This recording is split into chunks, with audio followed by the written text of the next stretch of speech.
The White House refused to say that Health and Human Services Secretary Tom Price would keep his job in the administration amid ongoing probes of his use of government-provided jets.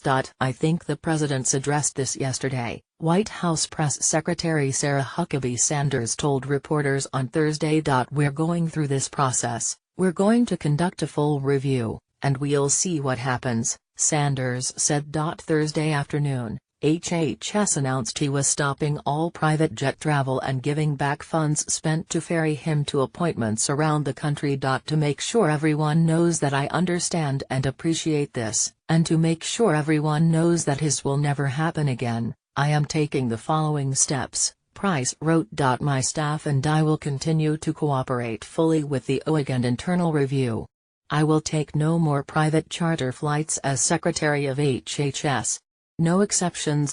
Today, I will write a personal check to the U.S. Treasury for the expenses of my travel on private charter planes. The taxpayers won't pay a dime for my seat on those planes, Price wrote. Price got a flu shot at an event at the National Press Club but left before taking questions amid the intense media scrutiny. I think we've still got the full confidence of the president, he told reporters who caught him outside.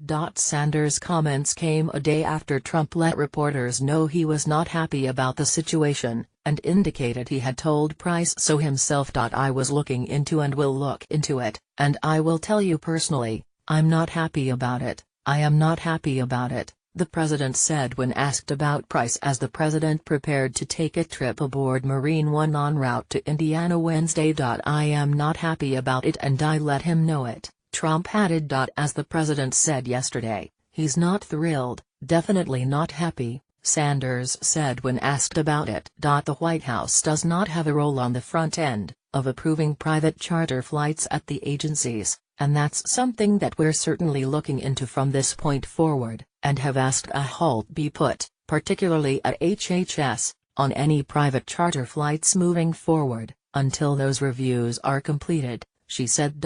An inspector general and a House committee are already looking at the conduct, and HHS is also conducting an internal review. Sanders said the White House was looking at agency jet use generally. When a reporter noted that counselor to the president Kellyanne Conway was aboard one flight with Price and whether the White House was aware, she responded, I didn't say we weren't aware. I said the White House doesn't authorize those private charter flights. Sanders also tried to take a shot at the Obama administration, whose cabinet officials have said they seldom if ever use charter corporate-style aircraft, pointing to the use of military aircraft. When it comes to military aircraft, that's a part where the White House does actually play a role.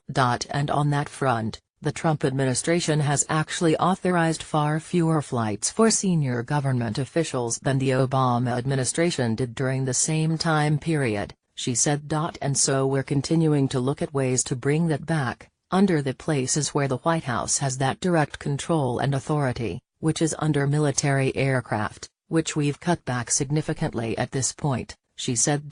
Price is already under fire for running up travel costs of more than $400,000 using government-owned corporate-style jets rather than flying commercial as he travels around the country. Politico revealed that one trip was to the resort area of St. Simon's Island in Georgia, where Price and his wife own property. Treasury Secretary Steven Mnuchin got asked about the jet issue Thursday at the Washington Ideas Forum in Washington. The scrutiny picked up after his wife, Louise Linton, tweeted an image of herself boarding a government jet the two took to Kentucky, where Mnuchin viewed the total solar eclipse. Asked if there were any new air travel rules, Mnuchin said, I can tell you that no, there's been no different directives as it relates to me, we're going to have an audit. And I'm very comfortable that we followed all the proper procedures, Mnuchin said. I've never had the government pay for any of my personal travel, and the limited number of times we've used military air, it's been for either security, national security issues, when I had to have secure communications, or where there's been times we couldn't get to places when we needed to be there, he said.